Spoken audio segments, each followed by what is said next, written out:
professor Armando Malheiro. Nós estamos hoje a iniciar esta celebração da Semana Internacional dos Arquivos, iniciada pelo Conselho Internacional dos Arquivos, exatamente para nos lembrar da nobreza do gesto de deixarmos memória para os nossos vindouros e de uma certa utilidade prática também de recorrermos a essa memória para imaginarmos o futuro.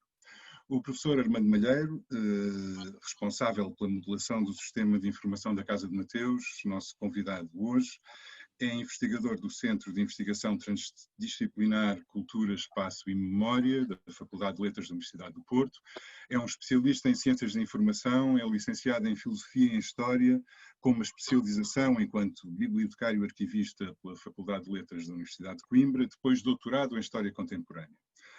Até que ponto ou de que forma é que esta pluralidade de formações, esta diversidade de olhares, contribuiu para a sua noção do que é um documento, da sua importância específica, da sua natureza, assim às vezes equívoca, entre dado ou suporte de informação ou fonte de conhecimento? Bem, boa tarde. Sim, a minha formação que foi acontecendo e que aconteceu um pouco acidentalmente, por força, eu costumo dizer que foi um fruto da Revolução de Abril, porque eu terminei o meu liceu exatamente em 74, depois vivi intensamente essa altura e, portanto, isso é uma consequência, a minha formação, de ter acabado completando formações que já se faziam em separado, nomeadamente a filosofia, a história e o complemento do bibliotecário arquivista. E ela, de imediato, talvez eu não tenha percebido, mas com o andar do tempo, ela marcou-me, porque eu acabei não tendo do documento uma noção demasiado positivista e limitada, ou reducionista. O documento é uma fonte, mas é uma fonte que nasce num contexto, que já traz uma intencionalidade e depois é preciso lê-lo com muito cuidado, porque a nossa leitura também é uma camada que se coloca em cima do sentido que o documento traz. E isso talvez me tenha sido dado pelo contributo da filosofia, que me ajudou a, sem sair da noção de que é a história, nomeadamente, se tem que fazer com documentos e com fontes e com informação para ser mais profundo, essa informação tem que ser muito cruzada. E sem o cruzamento, e é no cruzamento da informação que se poderá construir essa busca de verdade. E a informação que se guarda, que não é para ser esquecida, mas é para ser recuperada, ela convém que seja multiforme e multissémica, no sentido de ser várias informações e não uma informação de um só tipo, não é? Portanto, isso ajudou-me depois a dar contributos, nomeadamente a minha procura de uma teoria que no campo dos arquivos, das bibliotecas, dos museus, pudesse ser mais próxima daquilo que é a realidade, ou seja, de que nós não podemos meter os documentos ou as fontes em caixinhas, separá-los, tudo se tem que relacionar, porque tudo nasce relacionado. O que está num arquivo não é indissociável do que está na biblioteca, e os objetos que se colocam no museu para fazer uma visita são obviamente indissociáveis da informação que era usada naquele espaço. Portanto, sim, o Armando já está a falar um pouco exatamente da tipologia do Arquivo da Casa de Mateus. O Arquivo da Casa de Mateus congrega documentos que remontam ao século XVI, pelo menos. O que é que nós podemos encontrar neste arquivo? A história de uma família, um pouco da história do mundo? Da família e do mundo, na medida em que a família não se cingiu a esse espaço e foi para o mundo, né? E acompanhou o processo de construção de outros mundos, a partir da expansão, nomeadamente no Brasil. E, portanto, e depois também o cosmopolitismo de alguns dos seus morgás, nomeadamente o Dom José Maria, que estava em Paris, etc., e foi responsável por uma edição especial dos Lusíadas, para dar a conhecer, de facto, ao mundo a nossa gesta e o nosso grande poeta. Portanto, esta família acaba por se projetar no mundo, exatamente, com documentos e com livros.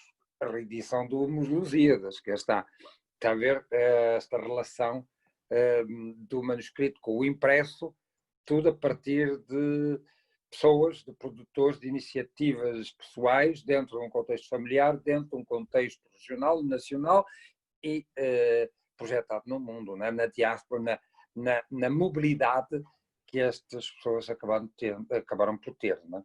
Sim, sim, sim. Mas em concreto, o que é isso de um arquivo de família? Como é que Ora ele bem, se organiza? pois, a palavra arquivo é uma palavra, acho que em inglês se diz tricky, com um certo equívoca, no sentido de que o sentido moderno, o sentido antigo estava ligado à atividade dos magistrados, o arqueo. Portanto, estava ligado a um produtor que guardava a documentação, diziam até que tinham a ver, era o juiz do teatro, guardava as peças para depois se pronunciar sobre elas. Mas depois, no sentido moderno, sobretudo a partir do século XVIII, arquivo, e que hoje toda a gente usa, é num sentido muito preciso de custodiar, de guardar. Mas este guardar é também, tem aqui um paradoxo, é guardar pode também parecer esquecer. Arquive-se um processo tribunal, esqueça-se o processo, não se dê continuidade. Só que este esquecimento põe-se à memória. E nós associamos ao nível historiográfico, ao nível das instituições culturais em que entram os arquivos, como o arquivo um repositório de memória. E se é para ser de memória, tem que ser encarado como tal. Memória para ser recuperada, não para ser diluída. Não é? Portanto, o arquivo de família será a memória da família, portanto, opõe-se ao esquecer a vida, as ambições, a ascensão, as atribulações da família, para ser de facto um acumular vivo do que foi o percurso existencial dessa família. É assim que eu entendo o arquivo, num sentido de memória, mas oposta ao esquecimento. Claro que há no arquivo, nessa memória, nem tudo se guarda. Há o esquecimento, opõe-se à memória, mas é, digamos, termostático em relação à memória. Não se pode guardar tudo, não é? Nós não guardamos, não memorizamos tudo. Mas o esquecimento funciona depois como uma válvula de manutenção da própria memória. Não é? Mas a memória, uma vez constituída, é para ser usada, é para ser usada intensamente. É isto, é um ponto também complicado. Seguramente. Aliás, desde as gavetas do Dom Luís António, quarto Morgado de Mateus, organizadas sistematicamente segundo os princípios racionalistas da época, à reestruturação feita por Luís Bivar Guerra nos anos 50 do século XX, sob o impulso de Dom Francisco, já o sexto Conde de Vila Real, até ao sistema de informação da Casa de Mateus, cujo desenvolvimento se inicia em 2001 e no qual o professor Malheiro é um protagonista essencial. Como é que evoluiu o olhar sobre o arquivo, sobre as formas de preservar e de difundir a memória? Há uma semelhança entre essa primeira arranjo, que é no fundo as gavetas, que são fruto de uma organização do produtor. O próprio produtor produz, vai buscar o que os seus antepassados produziram, tenta reorganizar-se em termos de património e em termos de organização da própria casa e, portanto, a documentação acumulada, ele tenta-lhe dar uma ordenação. A questão é até mais precisa e simples, é, no fundo, ordenar por gavetas de quando os documentos ou um espaço, um material. Hoje é o computador, o suporte ali eram as gavetas, não é? Um móvel que faz servir de suporte para guardar de unidade de instalação os documentos. O que faz o Vivar Guerra é algo um bocadinho diferente. Ele funciona como arquivista, mas é também um historiador, um genealogista.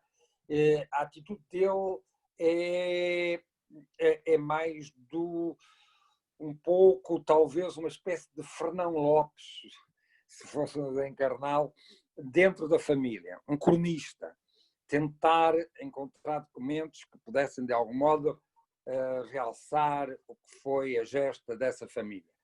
Quando voltamos, quando chegamos a 2001, 2002, a iniciativa sistémica faz, digamos assim, uma espécie de arco por cima, não desvaloriza, obviamente, o trabalho do Luís Leal Guerra, que também é um produtor à sua maneira, dentro, digamos, dessa função de cronista, mas vamos recuperar um bocado o espírito dos produtores, dos que constituíram a documentação, que foram criando o sistema e quisemos, digamos, reconstituir o contexto, o que é muito difícil, porque passou com o racionalismo, com o iluminismo e com as técnicas e as práticas iluministas do século XIX, sobretudo, a arquivística passou a ser uma mediação em que o arquivista faz uma classificação pensando no utilizador, mas sem ter em conta o contexto que está de algum modo representado nos documentos.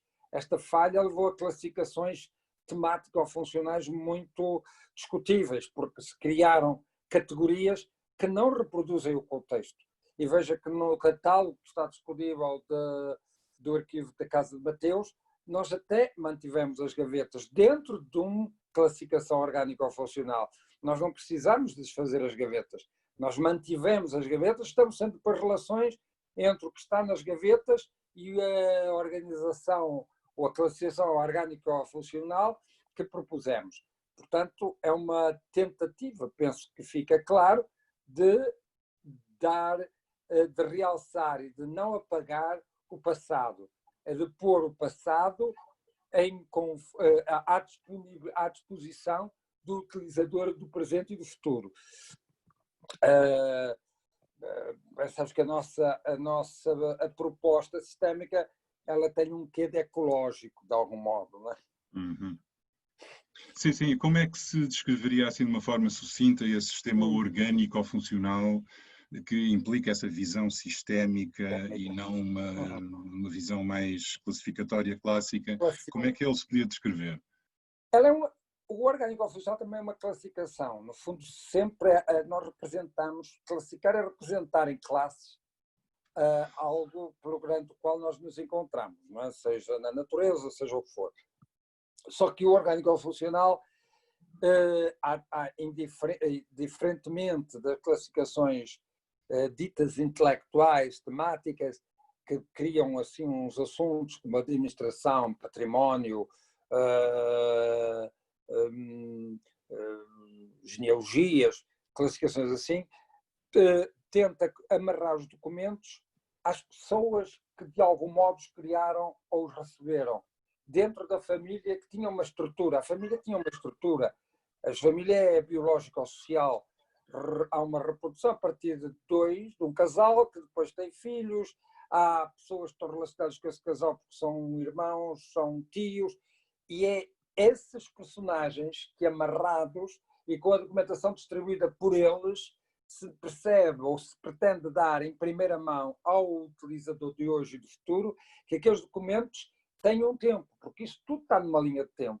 A primeira geração do século XV não é a quarta ou quinta dos séculos seguintes.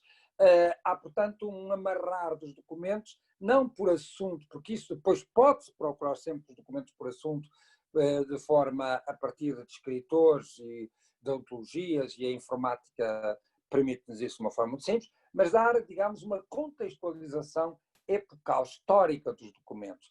E esta diferença que dá trabalho, obviamente, fazer isto, mas dá um quadro, uma leitura que o utilizador pode prescindir. Ele querer só ir ao documento.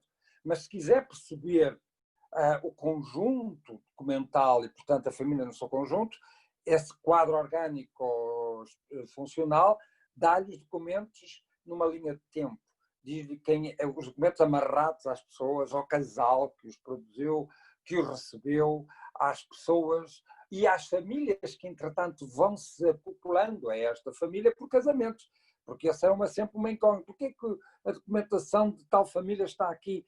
porque há uma senhora que traz esse arquivo, porque traz essa documentação, porque casa para ali, para Mateus. E, portanto, não vem só, vem com a sua história, vem com o seu legado.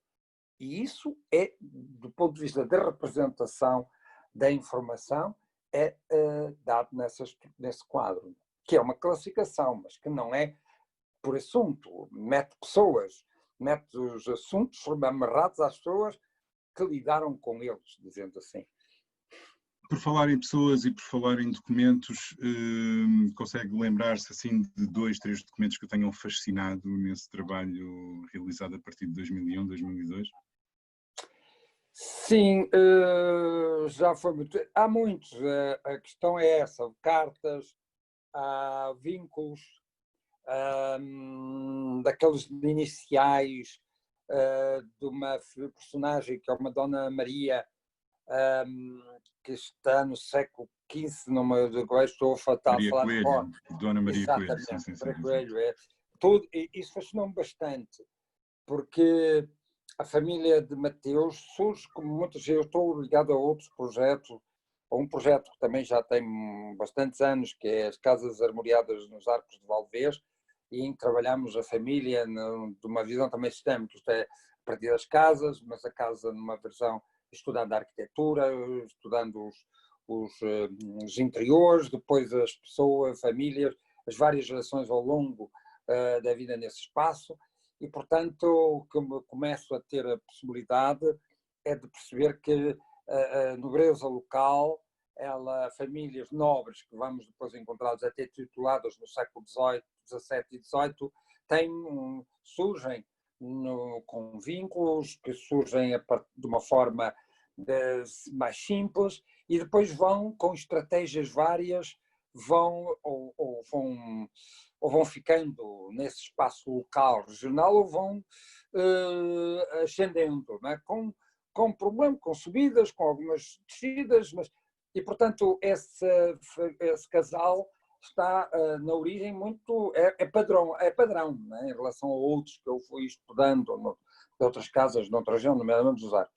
Mas depois há nesta família certos diferenciais, ou a questão também da ligação ao Arcebispado de Braga, e isso com vários representantes da família que estão junto ao Cabídio e à Cúria, portanto, e à Mitra, perdão, e isso vai, e depois a questão do Brasil e o casamento com a Dona Leonor da corte, quer dizer, essas estratégias são muito interessantes. Há documentos que mostram muito. A atuação do Dom José Maria também, até pela época em que decorre a sua vida e que faz essa edição especial do Lusíadas, de facto, não, mas não faltam elementos de fascínio e sobretudo numa família que soube acumular e manter essa memória de uma forma muito cuidadosa e num sentido de preservar a memória, quer dizer, perceberam uma família que percebeu o seu papel e, portanto, não abriu facilidades à perda da sua memória, não é? Sim. Hoje, com a acumulação de informação e a tal desmaterialização de que o professor já falou há pouco, torna-se um bocadinho difícil. Aliás, começou também por falar da memória e do esquecimento, portanto, dos documentos que são arquivados, os que não são arquivados. Contemporaneamente é um pouco difícil fazer essa destrinça. Sim, hoje é difícil, e quando eu falo da questão da memória e do esquecimento, veja que o esquecimento da própria família, aliás, os arquivistas mais técnicos têm sempre muita preocupação com a avaliação, sobretudo no setor público administrativo. A avaliação é uma operação que é muito discutida e que torna-se muito premente, porque acumula-se documentação, produz-se demais e é preciso depois introduzir aí um fator de esquecimento para tornar mais fluida e mais enxuta a memória, né? Mas nas famílias, esse processo de esquecimento são os próprios produtores. Às vezes eles podem até eliminar ou querer esquecer documentação que para o historiador nunca deveria ser esquecida. Mas esse dilema é um dilema que se resolve pelo respeito. O historiador tem que respeitar o produtor. Não pode, eu não posso lhe impor que não destrua ou não queira esquecer informação que quer esquecer. Embora eu, como seu eventual biógrafo, quisesse muito essa informação. Pois, dilema... Exato, essa é uma questão muito pertinente, mas, por exemplo, se fosse levado a sério, o Franz Kafka não existia, porque ele deixou instruções específicas, todo o seu espólio fosse destruído, e infelizmente não foi. Portanto, é um jogo sempre difícil, não é? Mas aí é fácil de resolver. Ele deixou instruções, mas se ele tivesse destruído, nada a fazer. Claro. Essa coisa de deixar instruções para destruir deixa-me sempre a reflexão de que aqueles que o fazem não o querem destruir, mas fazem que querem. Estão num dilema psicológico, porque senão não deixam instruções. É muito fácil, antes de morrer, fazer uma fogueira e queimar. Quando se deixa instruções, obviamente que aí o mediador, o arquivista, o profissional da informação, acho que tem uma escolha fácil de fazer, não é? Que é, obviamente, de respeitar a instrução, porque isto aqui há aqui uma hermenêutica que é preciso fazer, não é? Porque é que se deixa instruções, não é? Porque é que se deixa instruções? Porque é que não se dilui? Só se de facto houve um acidente e tal. Isso é um caso muito interessante e é uma questão muito interessante. Há vários casos na história desses, né? Deixar instruções para eliminar, como também é evidente e é mais razoável deixar instruções no sentido de dar um tempo a que não se divulgue. Aí respeitar essa vontade, para mim, é imprescindível, digamos. Respeitar essa vontade, que é diferente de destruir. Quer dizer. Agora, a pessoa... nós não podemos impedir que o esquecimento se faça, mas nas famílias, por isto era para eu dizer, que na informação pessoal, essa operação do esquecimento o próprio produtor a faz ou não. Por isso é que a avaliação nesse tipo acaba por não ser operacional, não se pode aplicar muito facilmente, porque no fundo se ficou é porque a família de algum modo há ali uma intencionalidade de que fique, porque muita coisa também pode ter sido destruída e há indícios disso, porque quando constituímos séries depois faltam, os documentos não estão lá todos. Portanto, a avaliação da família não se coloca. Agora, atualmente, com as novas tecnologias, é ainda mais fácil a eliminação, que o produtor naturalmente pode fazer, e também aí a avaliação é capaz de se tornar necessária, ao contrário do que acontecia com a documentação manuscrita ou em papel anterior, até hoje. Porquê? Porque há muita cópia, duplicam-se, faz-se copy-paste com muita facilidade e, portanto, a informação familiar e, sobretudo, que esteja mais relacionada ao aspecto patrimonial dos negócios, obrigará a um trabalho de avaliação inevitável. Portanto, temos aqui uma mudança em relação à documentação analógica, digamos.